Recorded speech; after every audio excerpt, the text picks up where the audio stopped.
Good afternoon, everyone. Welcome to today's webinar. We'll just take a little minute to let everyone join and then we'll get started. In the meantime, feel free to just get comfortable.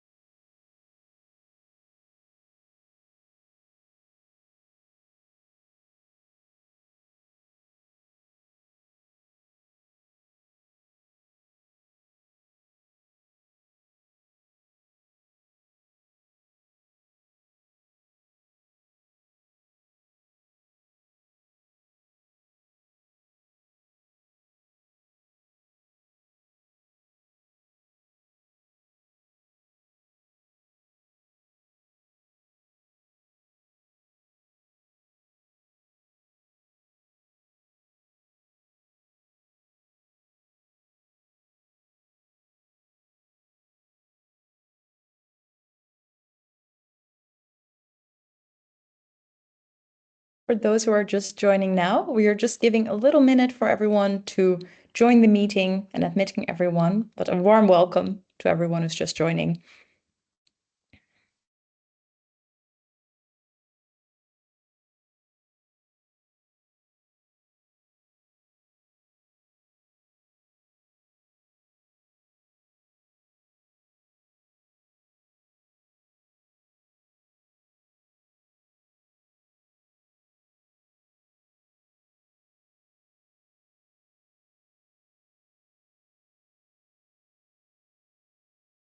Great. Welcome, everyone. Good afternoon. Welcome to today's webinar, Migration More Important Than Ever. I will start the introduction, even though there's still some people joining, just because we have a very packed program and we have a lot to discuss and some excellent speakers for you today. This webinar is organized by the Global Strategy for Skills Horizon project, and you'll hear a little bit more about it later on. And in today's webinar, we will explore the current situation in Bangladesh and the role of migration there, and also opportunities and risks in relation to the migration corridor between Bangladesh and Italy. And ultimately, we hope to draw some concrete lessons for EU policy. Before getting started, I would like to go through some housekeeping notes. This webinar will be recorded, and we encourage all of you to actively participate despite the very packed schedule. There's multiple opportunities, for example, via chat. Feel free to add your email address in the chat if you ask a question. This will ensure, in case we don't have time to address your question, that speakers can reach out to you with the answer, or raise your hand at the end during the Q&A. We have many excellent speakers and only 1 hour, so let's dive in. And I again kindly ask our wonderful speakers to keep an eye on the clock and stick to their allotted time. To kick us off, I have with us today Ferruccio Pastore, Director of Fieri. I would like to welcome you to the floor and to provide us with some background information about this Italian-Bangladeshi migration that we'll be talking about today. The floor is yours. Thank you, Yasmin. Good afternoon, everyone. Can you see my slides? Yeah. I hope so. Yes, we can. Yes. Yes, good.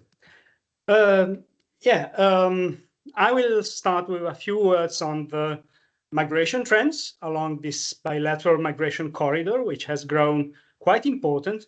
Then I'll move to the policy trends and the current, well, quite dramatic policy changes and what I would define a policy quagmire in the last few months. Finally, some remarks on what we have learned so far from this case and what we could do to improve the situation. The migration from Bangladesh to Italy is on a steep rise. This is the graph of legally residing Bangladeshi nationals in Italy. It is a steep growth. In 20 years, the legal population has grown more than 10 times, while the foreign population as a whole grew by less than 4 times. So the Bangladeshi community grew twice as fast, more than twice as fast. And it has become only relatively recently the second largest community in Europe behind the UK, which has slightly over 200,000 nationals from Bangladesh. Also, inflows are growing, and not only stocks. The last year for which we have this kind of statistics, which is 2021, unfortunately, Bangladesh was the third community after two historical large communities, Albania and Morocco, in terms of new residence permits granted every year. Unfortunately, not only legal inflows are growing, but also irregular inflows. This is showing the arrivals by sea, including search and rescue activities, so persons rescued at high sea along the central Mediterranean route. And we see that the red bar represent Bangladeshis, which is a sizable component of these irregular inflows. And actually, in this first 10 months of Apologies, Ferruccio. 2024, yes, I think we can sorry. no longer see your slides, unfortunately. Maybe you can double check if you're still. I thought it was just my computer, but it looks like it's a common issue. Oh. Well, we saw it perfectly before. Let me.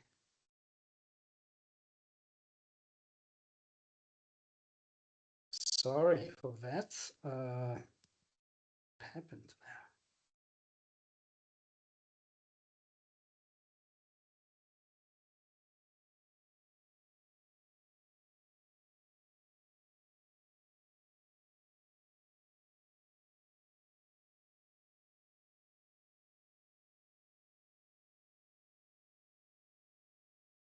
So you have the share button in the upper right corner, or maybe a colleague from Radboud University could maybe share the slides. I had shared it. I don't know what happened. I think it should be there again now. There they are. Excellent. Yeah, sorry for that. Currently see the first slide. Yeah, perfect. Yes, I was just saying that it's not only legal inflows, legal admissions, which are growing, but also irregular flows. And in these first 10 months of 2024, Bangladeshis are the first national groups in terms of irregular arrivals along the central Mediterranean route to Italian coasts. Okay, can you see this now? Yeah. Yes, we can. Sorry. Yeah, good. Moving to policy trends now, we can say that a bilateral migration regime has been growing for the last 10 years or more. A few milestones. In May 2011, Bangladesh opened its consulate general in Milan, which is very significant in terms of attention to migration diplomacy. In 2020, Italy included Bangladesh in the list of so-called privileged countries under the labor admission regime, thereby granting a more facilitated and a privileged channel for legal admissions. But there was a quite dramatic acceleration in terms of policy trends this year. In May 2024, the Ministry of Foreign Affairs of Italy included Bangladesh in the list of safe countries of origin, which basically means that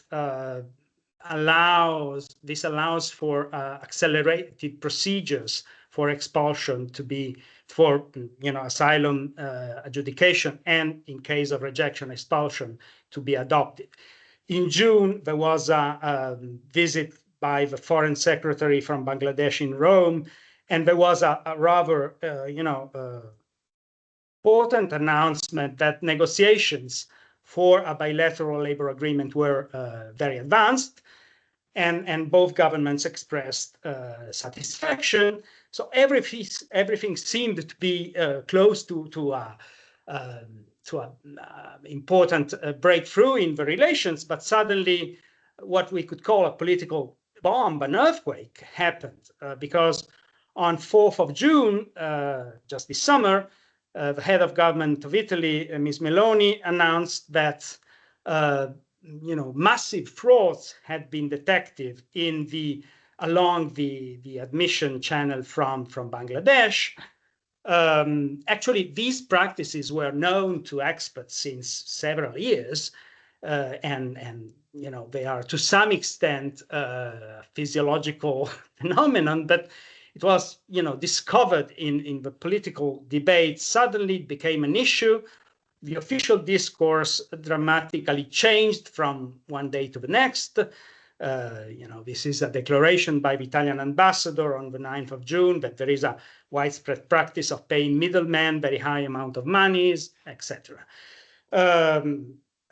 So there was a sudden freezing of visa procedures, which has generated a backlog of applications, which is getting bigger and bigger every day, and creates major inconveniences, of course, for the whole migrant community and for business, which employs migrants from Bangladesh. The memorandum of understanding, the bilateral agreement, was put on hold, and the legislation on admission was reformed by urgency by the Italian government to try and close these loopholes.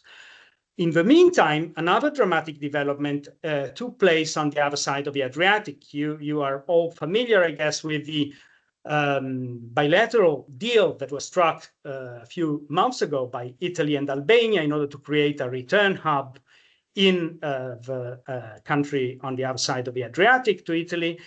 And the agreement started being implemented in October. And among the first 16 asylum seekers brought in the newly opened return hub in Albania, 12, majority was from Bangladesh. And what happened, though, is that Italian courts judged this detention of asylum seekers illegitimate, because there was a disagreement on the assessment of Bangladesh as a safe country. Based on the directive from 2013 on asylum, Italian judges estimated that Bangladesh cannot be considered entirely safe, and therefore ordered to release Bangladeshi migrants and bring them back to Italy from Albania. The story goes on. Just a couple of days ago, a new contingent, small contingent of asylum seekers was brought to the return hub in Albania. And again, yesterday, the Italian courts judged that they had to be released and brought back to Italy because of this divergence in the interpretation of what is a safe country. So it's a pretty dramatic story, as you can see, full of suspense and unexpected developments recently. What does it tell us? I mean, I think it tells us, first of all, it's clearly an important testing ground for future labor admission policies, not only for Italy, I argue, but also for the European Union as a whole. I try to summarize this, and I close in 3 lessons. One, it's a very general one. We have been witnessing policies running behind spontaneous development, migration developments, market developments, fraudulent practices during these last years. And so this shows a clear need to shift from a purely reactive to a much more proactive and strategic approach to labor admission. In this case, but I would say in general. Another lesson is that admission procedures, which are based on an application by an employer to call for a specific worker, are proving ineffective, inefficient, due mainly to the absence of functioning matching mechanism between offer and demand. This leaves room for fraudulent practices, as I have briefly told you, which are, perpetrated, which are implemented both by illegal mediators, but also by fake employers on the receiving side.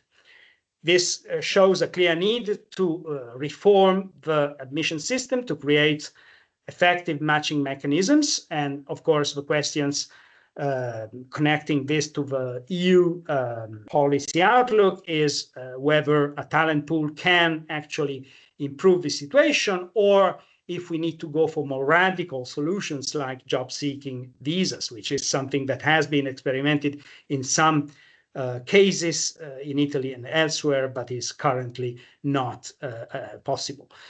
Finally,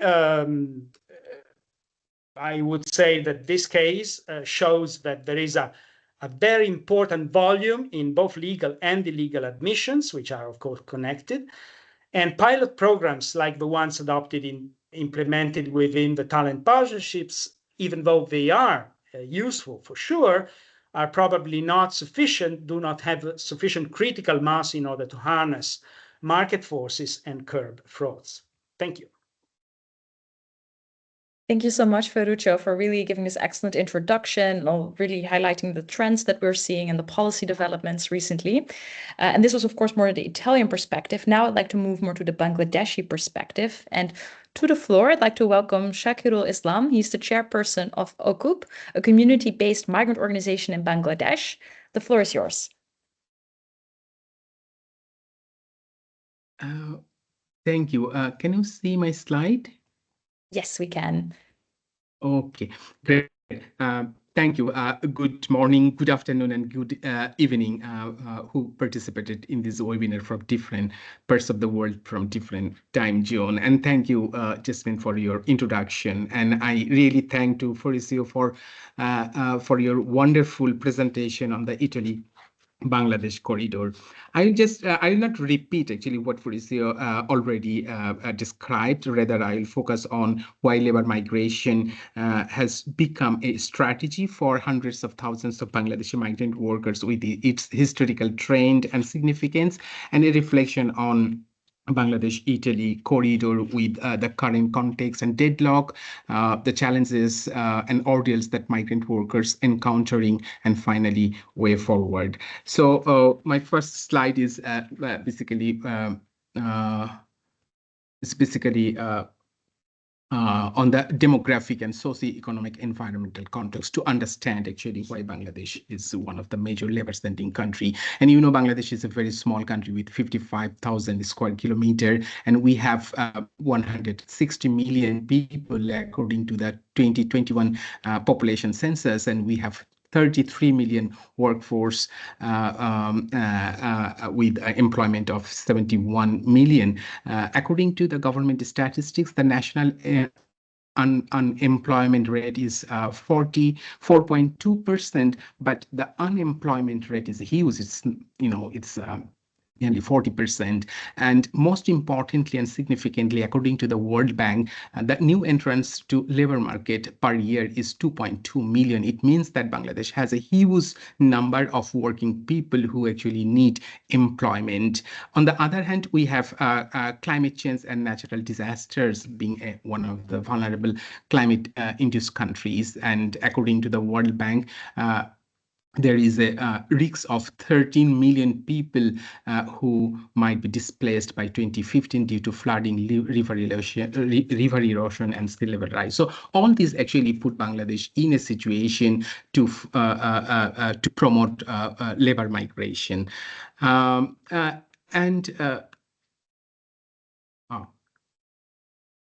can I go to the next?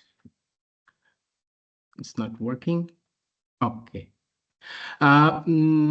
Yes, yeah, on that context, actually, yes, Bangladesh has been one of the 8th largest labor-sending country in the world, and Bangladesh government actually started labor deployment in 1976 after its independence in 1971, and it was Saudi Arabia and other Middle Eastern countries who actually started recruitment of Bangladeshi workers since then.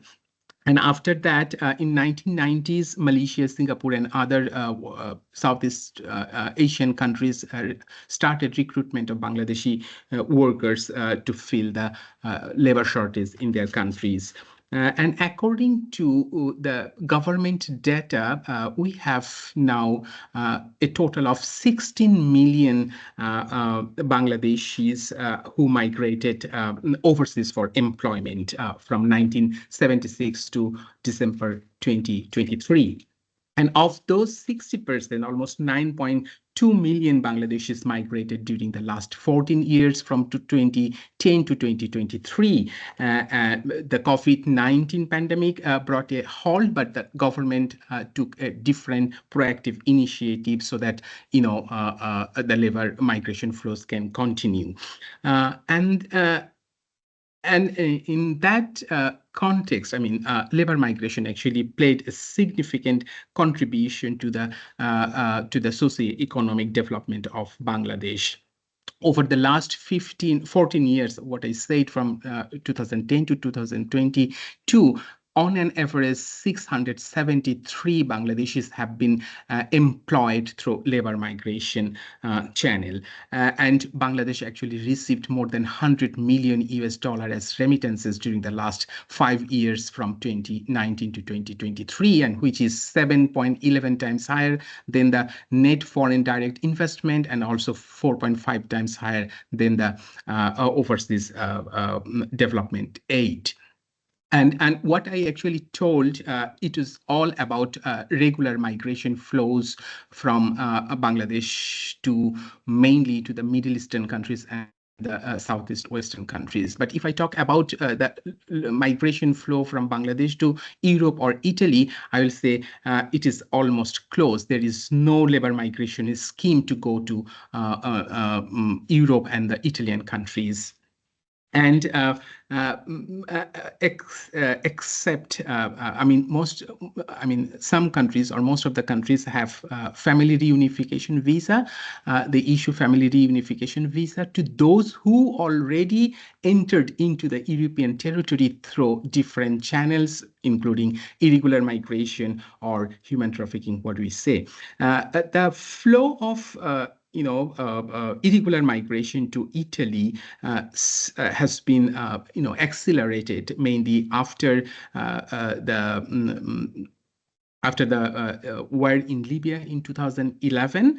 And this is because thousands of migrant workers were stuck in Libya because of the civil war, and they don't have any other options but to escape the horrible situation and to find a better future. OCAP conducted a research in 2018, and we interviewed around 300 Bangladeshi migrant workers in different states in Italy. And most of them actually say that they migrated to Italy, or they took the hard decision to cross the Mediterranean Sea only because as an attempt to do or die. Because what they said, if they stayed in Libya, they could have been killed anytime. So they took the risks to cross the sea so that they can find a better future. Irregular migration by crossing the Mediterranean Sea is still ongoing, and which is controlled by the transnational, human trafficking groups. Other than irregular migration, I will say that only Italy in Europe has several schemes, migration schemes like seasonal migration schemes, family reunification that I said, and very recently they issued work visa permit.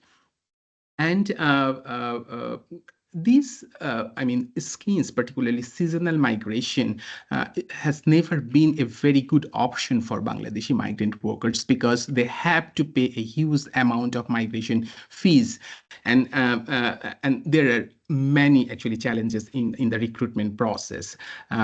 For example, the first and foremost challenge is unfair and unethical recruitment practices.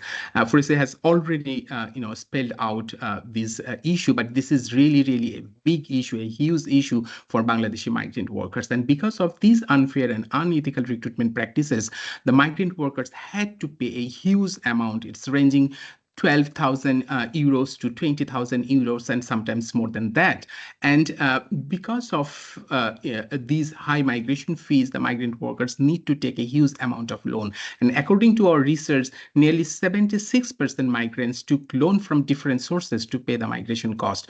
On the other hand, the recruiters and their associates, and also in some cases the employers, they provide false information about their job and salary and others. So So that's why when the migrant worker actually arrive in the destination country, they face huge challenges. They do not get the work permit, they do not get the promised job and promised salary. That actually fall them into a trapped situation, and very often the migrant workers become undocumented in the destination country. And when migrant workers become undocumented, it means that they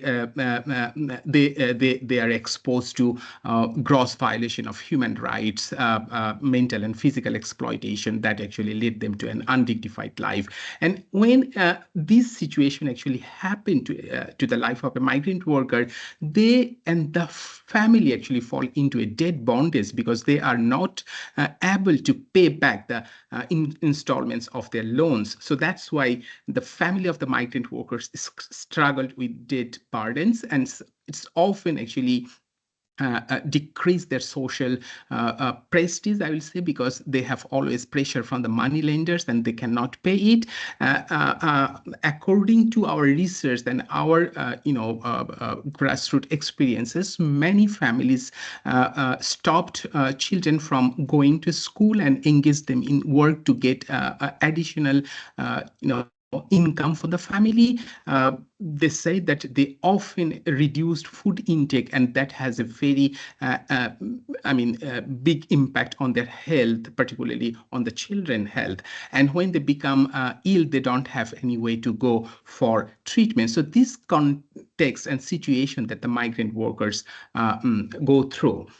Shakiru, I would like to ask you to Yes. quickly wrap up. You have 1 more minute. Yes, I have only two to say. So I will not focus on these the current situation and consequences, what Fariz has already explained. I just want to bring these 110 Bangladeshi aspirant migrant workers applied for the work visa since 2023, and all of them have been refused to get the visa because of the fraudulent practices jointly by the recruiters, employers, and so on. So my question is, what will happen to the fate of these 110,000 aspirant migrant workers who have already paid 15,000 to 20,000 or more? And what were their faults actually in this case? Where do the migrant workers, are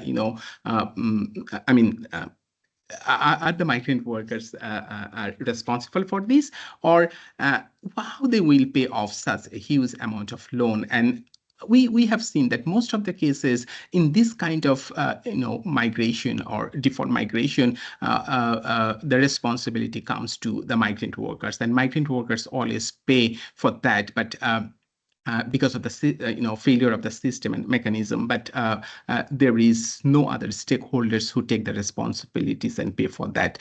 And based on that, actually, I don't have any specific way forward, and Fariz has very clear specific lessons learned and recommendation. I will just want to focus that skilled and safer migration can benefit all its migrant workers, country, employers, business, and everybody. So that's why it's really important to establish a safer, transparent, and accountable recruitment system. And it also introduce market-driven skill development initiatives. And I will say that the government of the European country and the business should come forward to establish accredited skills training facilities in collaboration with the country of origin. So I will stop here and be ready to respond if there is any question. Thank you very much for listening to me. Thank you so much, Shakiro. I would like now to invite our discussant, Jessica Hagen-Zanker, a Senior Research Fellow at ODI, to the floor, who has some questions and reflections. The floor is yours. Great. Thanks very much to both the speakers for really insightful presentations. I've learned a lot about Bangladeshi migrants in Italy. I think it's probably an understudied population group. It was really interesting to hear that they're represented very highly, both in regular and irregular migration. And I also found it really interesting that the speakers identified issues with both the formal and the informal pathways, and that actually the formal pathways have just as many challenges for migrants as the irregular ones. So, of course, yeah, we're hoping to discuss more about skills mobility partnerships, which could potentially be an important component, as both the speakers noted. But yeah, we need to understand more how they could work potentially. So we know they could potentially be an incentive for regular migration, because we know from the existing literature that there is a clear correlation between the availability of regular migration pathways and then a decrease in irregular migration. But it would be good to discuss that more today.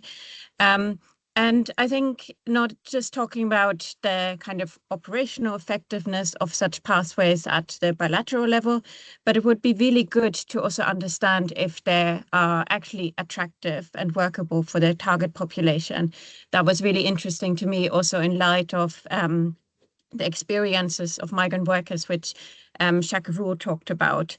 And I just wanted to also flag some upcoming GS4S work. We're going to be doing a survey in Bangladesh and also Egypt and Nigeria to actually understand the roles of skills training in influencing preferences for labor migration. So we'll be providing insights on questions like, how does the participation of skills trainings which facilitate legal migration, influence preferences and assessments of migration pathways. So watch this space. It's a question we're going to investigate further. But for now, I just wanted to ask a question to each of the speakers.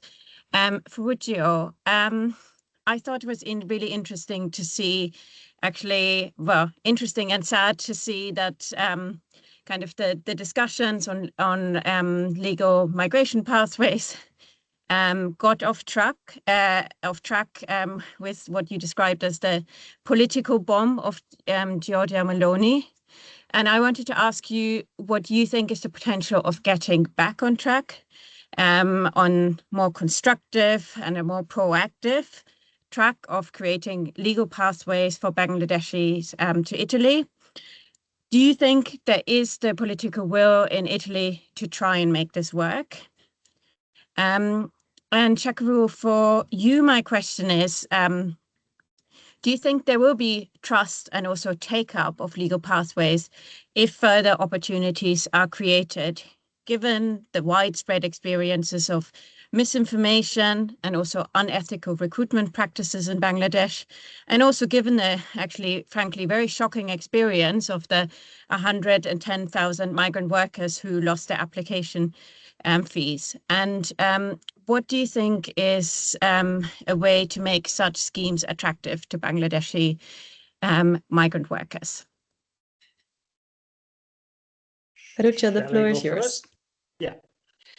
Well, first of all, let me stress how, serious and even outrageous the picture is, because Shakirul told us about their study done in 2018, which already showed all the, shortcomings, all the cracks in this situation, but nothing happened. So there was, I would say, a lack of political will on both sides, I guess, to intervene for a more effective protection of applicants. And also the perverse dimension of this is that, as Shakirul said, there are more than 100,000 visa applicants. So people who entered the legal channel, not those who went the illegal way, who paid, which is not supposed to happen, of course. So these 20,000 euros are not paid to the Italian authorities, of course, but they are paid in order to access the channel through, illegal intermediaries, those who provide credit for the whole thing, and fake employers. But this has been happening in plain sight. I mean, it was not unknown. Even us, experts on the Italian side, we knew that, but there was a lack of political will. Now, can this change? Yes, I think there is a political will on both sides. I guess it's in the structural interest of both countries and probably of Bangladesh and Europe as a whole to find workable solutions. But it's not enough to be more effective in countering frauds. It's not enough to to widen legal quotas, it's a matter of regulatory mechanisms which don't work. Because as long as European legislation is based on the principle that it's the employer in Europe who chooses the worker, individual workers by name, small, medium employers don't have a means to find the proper candidate overseas. So there should be a matching mechanism which needs to be based on previous training, identification, certification. Digital solutions are completely unexploited here. So there is a whole array of solutions that can be experimented, but this needs investment. It's a costly policy. We need a functioning infrastructure to create a sizable flow of legal admissions every year. And this investment is unfortunately not yet here. We have pilot solutions, small projects, some of them cute and even working, but completely disproportionate with the needs and the structural forces at play. Shakirul, the floor is yours. Yeah, thank you. I mean, thank you for this. It is really excellent. I mean, there is not a simple solution actually to address this issue. And yes, what Boris just said, that it's a whole range of mechanism, and then we need to explore.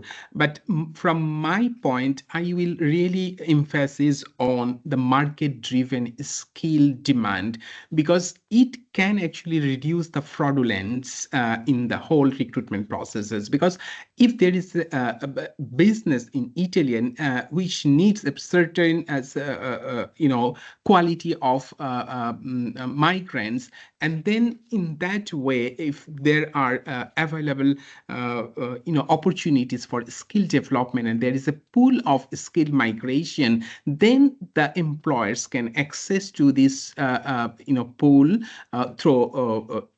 through the digital mechanism, and can actually select the migrants. And otherwise, I mean, yes, I mean, this is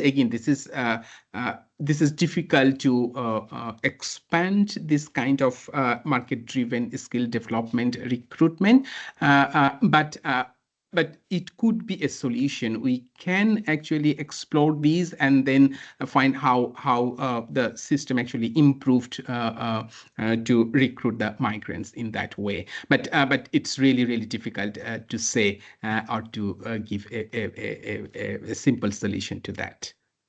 Thank you. Over to you. Great, thanks so much. I also already see a hand. Excellent. We'll get to you during the Q&A. First, I'll give the floor to Tesseltje de Lange, who is the director of the Center for Migration Law at Radboud University and also the PI of this project. The floor is yours. Thank you very much, Yasmin, and thank you, Jessica, Ferruggio, Shakirul, for your thoughts and input and knowledge. It again confirms how relevant I think our project is. Global strategy for skills, migration and development. What I actually just briefly want to do is put a question to our guests from the European Commission, who are also joining us. Barbara Banuskova, thank you very much for joining. Because what I think is very relevant, what both Ferruggio and Shakirul put forward, is that potentially EU policy has a very relevant part to play here. I've heard Ferruggio call for digital tools like the European Talent Pool, which is a regulation which is currently under negotiation, if I'm not mistaken. It could offer an interesting instrument. There's, of course, the talent partnerships, also mentioned by both, which is an EU instrument that has indeed been piloted, and these bring forward interesting ideas of how the cooperation between EU and countries of origin can be improved. And the big question of our project, and I guess also of the European Commission, is how to bring them to scale in a meaningful way. So not in the way that we've actually just heard, where it is the migrant worker who pays, and where market forces, as Ferrugia puts it, overrule the idea of ethical recruitment. And on that note, Barbara, I was hoping you could come into the conversation and maybe take us along on what's happening on the talent partnerships. I know you're working on that, and maybe also the talent pool. I saw that the council came with a not so positive response last summer, also trying to take out the talent partnerships from the talent pool, which I think would really be a pity to its potential success. So what's happening, and maybe how can these negativities that were brought forward, like migrant workers having to pay these huge fees, how can the European instruments address these shortcomings and safeguard a more ethical legal pathway into Europe? So I'm really handing it straight over to you, Barbara, and really glad that you could join. Thank you. Thank you. Thank you very much. And first of all, I would like to thank the organizers for having us all around this virtual table for this very important discussion, because many of the issues actually that the previous speakers have outlined are very much relevant for the practicalities, obviously, of the policy that we are making in the Commission as part of the EU. So what I will do now, if you allow, I will just zoom out for a second to look a bit at the wider context on which we are operating. Secondly, just to recall a bit the legal migration framework, which links very much to the some of the aspects that the other speakers were mentioning as well, and then dive more into the talent partnership and see maybe how the talent pool can link to that. So in terms of the wider context, I mean, as you know, obviously no need to say that the labor shortages in the EU are very present. Just to mention some facts, last year in 2023, actually 80% of SMEs expressed challenges in finding the skills and talent that they need, which very much links to some of the issues already raised. And at the same time, more than half of the SMEs claim that they have difficulties recruiting from outside of the EU. So it is clearly a challenge, there is no doubt. When it comes to what the European Commission is doing, this is definitely one of the big priorities, as you could have seen also under the new political guidelines by our President Ursula von der Leyen. Opening up legal pathways is one of the big ambitions, continuation of it from the last mandate, but also bringing it to the new mandate. Here, just to flag that our president tasked the new commissioner for internal affairs and migration in the mission letters clearly to continue working on legal migration, to attract people with the right skills. So it's also interesting to see the wording that was used, with the right skills to match the labor market, basically. As well as to contribute to the union of skills and to build the work on the talent pool. So this is together with the work on recognition of qualifications. So this is basically the wider picture. Also important to mention the pact on migration and asylum. Now we have been mentioning a lot the irregular arrivals, and this is really the legal migration, including the talent partnerships, are really under this umbrella of pact on migration and asylum as the external dimension, obviously, working with the partner countries, but also having this balanced approach to migration. So that's key. And then just two things to mention in terms of the wider context is the work that is being done for attracting talent. Probably you have seen the communication that the Commission has issued on attracting skills and talent to the EU with the ambitious set of legislative, operational, and more forward-looking policies on how to attract talent, but also retain talent and maximize the talent, the foreign talent, basically. So that's on the context. When it comes to the concrete legal migration framework, as you know, it's a shared competence with member states. And there comes the EU added value when it comes to really the harmonization of conditions, procedures, as well as the rights, which was also an important point flagged by the speakers. Overall, currently there is 7 directives, which are including some of those that were mentioned, for example, on seasonal work, family reunifications, and so on. I will not discuss them in further, but just so you know, that's, let's say, the legal framework.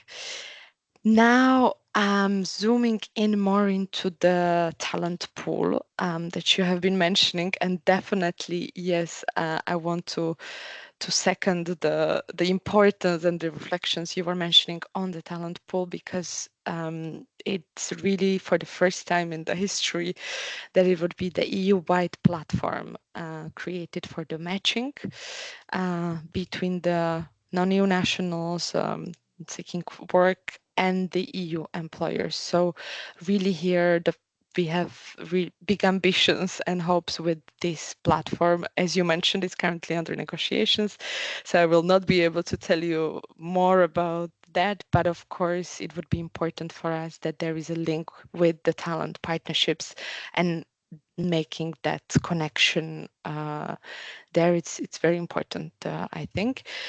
When it comes to talent partnerships as such, again, I mentioned the Pact on Migration and Asylum.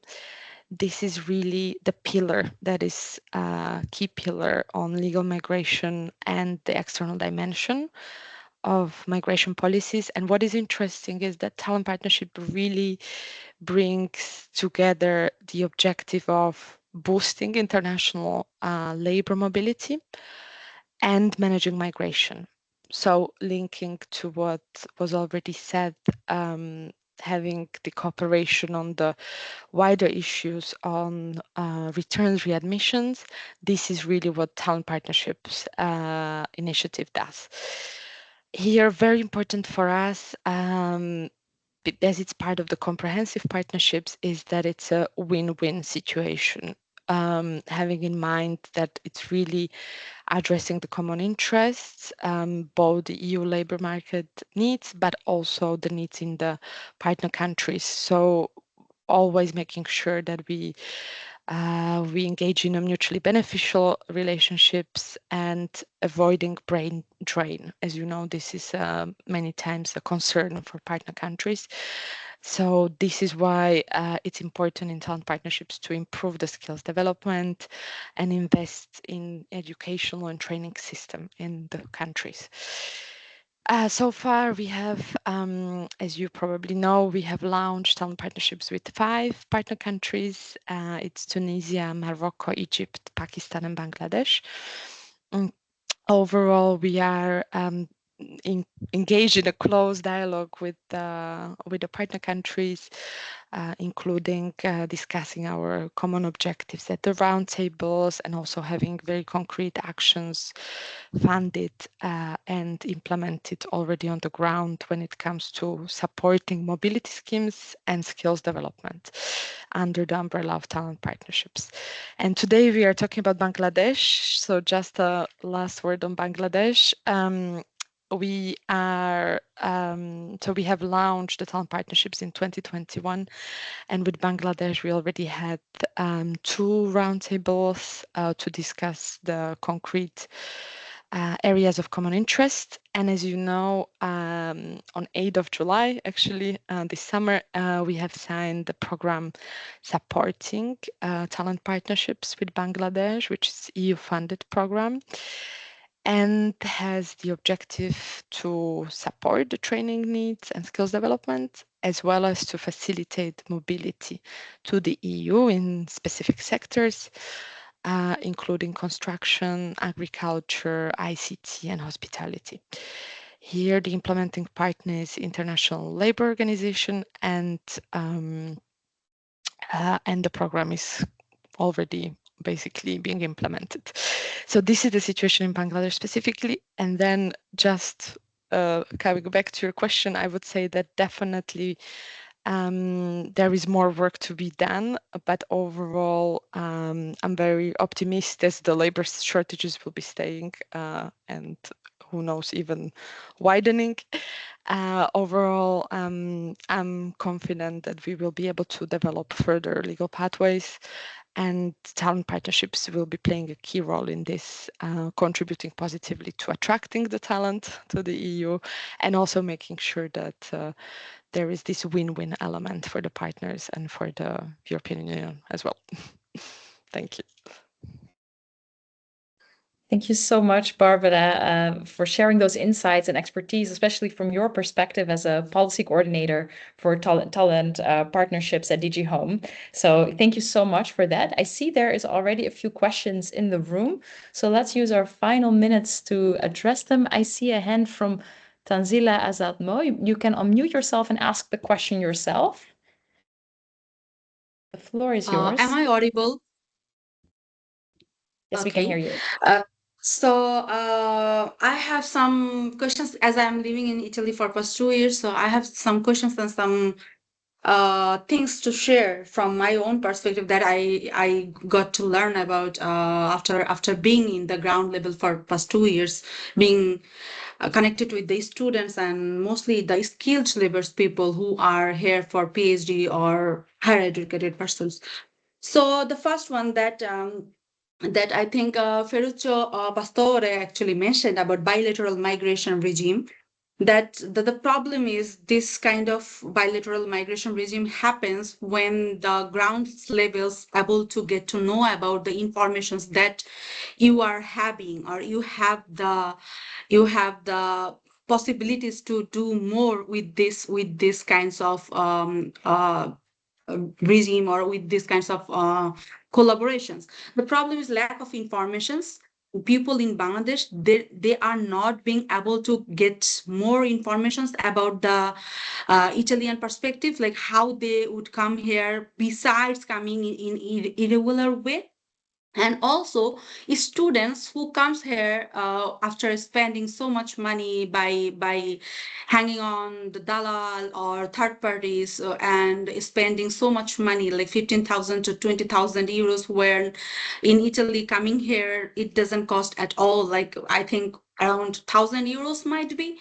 So they are not being able to get in connect with the proper connections that they need. For that, they go to the third parties, and from that aspect, they spend so much money. And after coming here, they search for the alternatives, because most of the people who comes here, they're really either poor or really lower middle class families. So they go for alternative jobs. They are not sticking to the studies, so that makes them to drop out, and that makes them to not being able to actually going for study anymore. So I think there should be a collaborations between this and finding out what is the push factors that is that is pushing them to coming to Italy specifically. That I think Shakirul Islam already mentioned, that the two perspectives, one is climate change and another one is unemployment. I think that is the climate change that is the main root causes of all of this, and somehow they are being unemployed, and they are pushing themselves to going for this kind of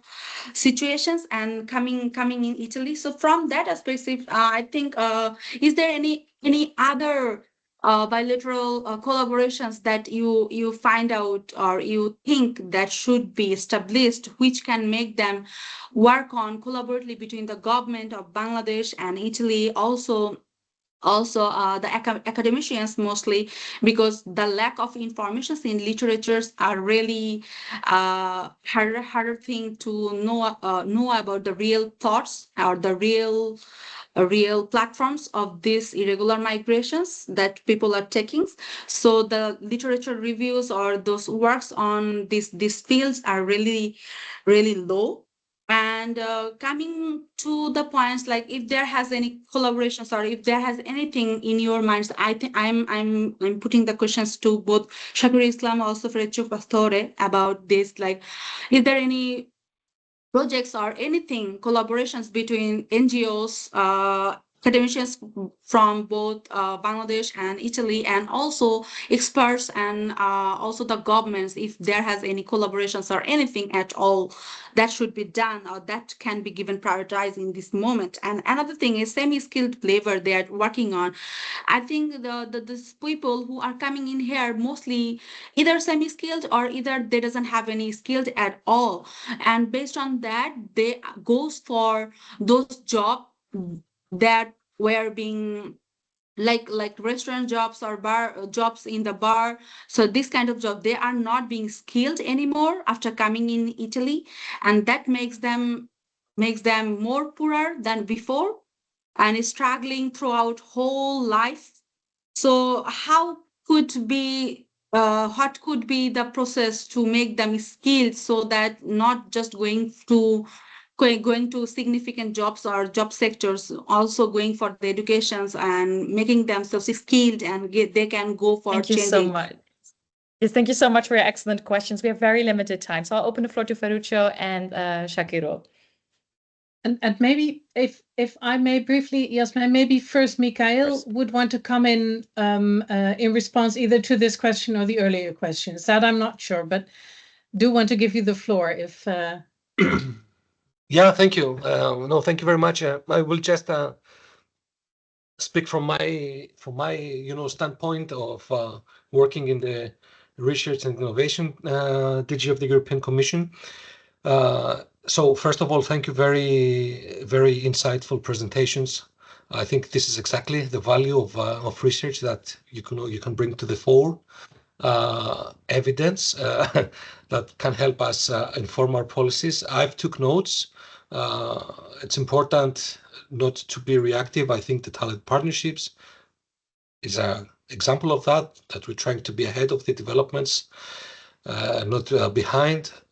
Also, it's important to note that you need stability, because usually, the weakest pay, as happens in life too often, we need to be very careful.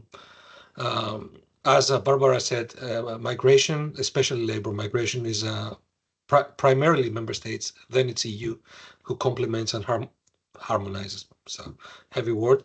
So, for example, what I can use as policy officer is to take note of, the difficult situation that people in Bangladesh are when they pay 20,000 and then they become poorer and then they don't have food for the kids. But how this translates into a policy recommendation for the European Commission, because we cannot intervene in Bangladesh policy. We can acknowledge the situation. We can, pass the message that we need to create stable channels, more and working ones, yes. But this is just to tell you, yes, okay, you came up with the finding. I assume there's research behind it. Now it needs to be translated into a recommendation. And this is really your added value. And this is why we in the GRTD have commissioned 3 projects to support talent partnerships.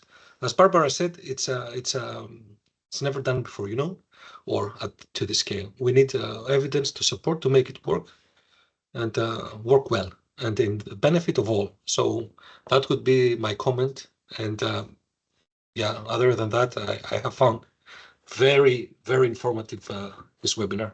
Thank you. Thank you so much, Mikhail.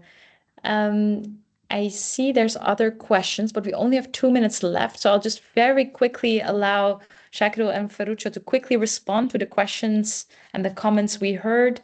And then I'd like to wrap up.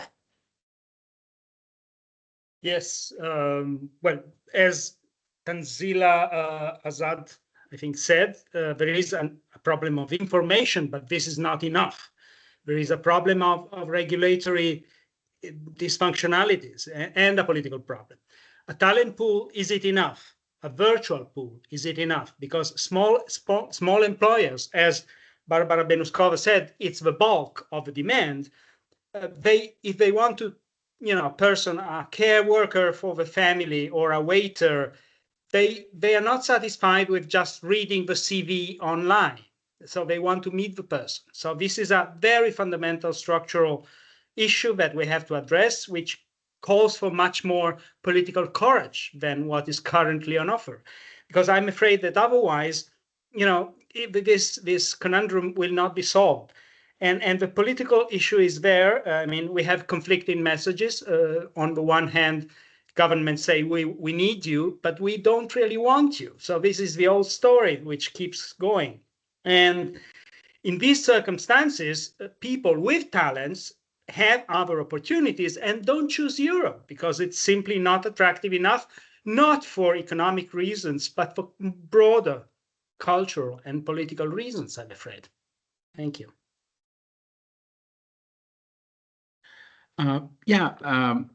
Very briefly, I mean, it's really important to give focus on good governance in recruitment process or whole migration management, what we say. Matching skills is really important. And what I say that it's really need to be market driven. I mean, what the SMEs in the Europe needs skill. And if there is, projection of these kind of things, and there are, initiatives to provide skills on that, that can really help. And in terms of the questions from Tanjila, I will say that, I mean, the talent partnership project has been rolled out in Bangladesh.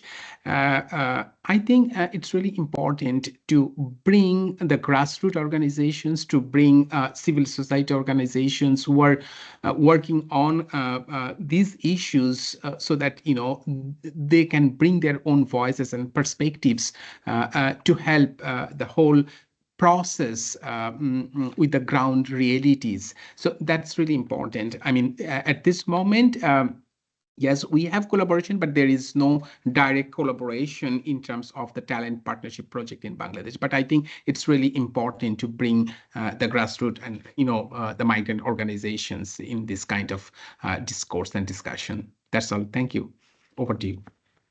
Thank you so much to all the speakers and all the participants and all the discussants. Unfortunately, we don't have any more time. I see a few questions also for Barbara in the Q&A, and I still see a hand up.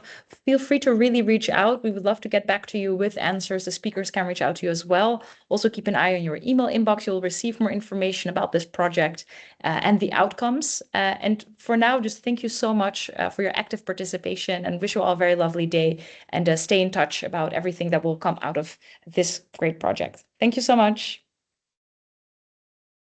Thank you very much. Bye, everyone. Thank you. Bye-bye. Thank you, Yasmin, for sharing. Okay, bye. Thank you, everybody.